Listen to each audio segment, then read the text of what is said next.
পরীক্ষার মাত্র 70 দিনের মাথায় প্রকাশ হচ্ছে মাধ্যমিকের ফল। এবার পরীক্ষায় বসেছিল 9,84,894 জন, যা গত বছরের তুলনায় 62,000 বেশি।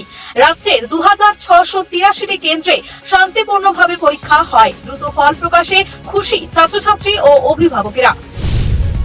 দলীয় কর্মসূচিতে নিজেরই দলের কর্মীদের রোষের মুখে পড়লেন বিজেপি নেতা দিলীপ ঘোষ। চাল চক্রে ডাকা হয়নি স্থানীয় নেতাদের, এই অভিযোগে কর্মীরা গাড়ি ঘিরে বিক্ষোভ দেখান। গাড়ি থেকে নেমে দিলীপ ও তার স্ত্রী রিঙ্কু মজুমদার তর্কে জড়ান। ঘটনাটি ঘিরে অস্বস্তি বাড়ছে বিজেপির অন্দরে। বড় বাজারে বাড়ি ধসে ক্ষুব্ধ মুখ্যমন্ত্রী বললেন, এবার হোটেল সিল হবে, অনুমতি ছাড়াই গড়ে ওঠা বাড়ি বরদাস্ত নয়। কলকাতা ও জেলায় পুলিশ দমকলকে হঠাৎ পরিদর্শনের নির্দেশ দিয়েছেন। জরুরি ব্যবস্থার অভাব মানেই ক্ষমার অযোগ্য অপরাধ বলেও মন্তব্য করেন তিনি।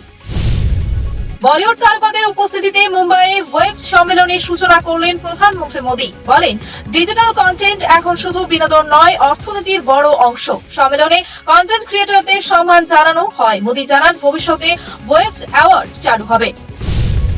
দক্ষিণ পূর্ব রেল জানানো একটানা 19 দিন বন্ধ থাকবে কিছু গুরুত্বপূর্ণ ট্রেন। বুধবার থেকে 18 মে পর্যন্ত এই ট্রেনগুলি চলবে না। নিয়মিত যাতায়াতকারীরা চরম সমস্যায় পড়ছেন। রেল জানিয়েছে, রক্ষণাবেক্ষণ ও কাজের জন্য এই সিদ্ধান্ত।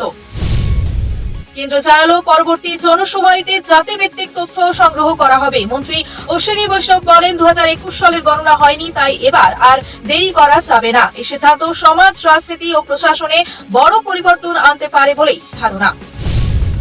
বাংলাদেশে প্রভু চিন্ময় কৃষ্ণের জামিন মঞ্জুর হতেই আপিল বিভাগে ছুটল অন্তর্বর্তী সরকার। আদালতের রায়ে জামিন পেলেও ইউনূস সরকার চায় তাকে যেন জেলেই রাখা হয়। এই ঘটনাকে অনেকেই দেখছেন রাজনৈতিক উদ্দেশ্য প্রণোদিত পদক্ষেপ হিসেবে। আমেরিকার প্রেসিডেন্ট ডোনাল্ড ট্রাম্প জানান, ভারতের সঙ্গে বাণিজ্য চুক্তি প্রায় চূড়ান্ত। বলেন, মোদী চাইছেন দ্রুত চুক্তি হোক, আমরাও প্রস্তুত। ফেব্রুয়ারিতে মোদীর মার্কিন সফরের ফল বলেই মনে করছেন কূটনীতিকরা। এতে দুই দেশের ব্যবসায় নতুন দিশা মিলতে পারে। চারধাম যাত্রা শুরু হচ্ছে। কেদারনাথ ধামের দরজা খোলার মাধ্যমে 13 কুইন্টাল ফুল দিয়ে মন্দির সাজানো হচ্ছে। 1 মে মূর্তি পৌঁছায়, আজ সকালেই দরজা খোলা। ইতিমধ্যেই গঙ্গোত্রী ও যমুনোত্রী ধামের পথ খুলে গিয়েছে। পূর্ণ শ্রদ্ধা ও আচার মানা হচ্ছে প্রতিটি ধাপে।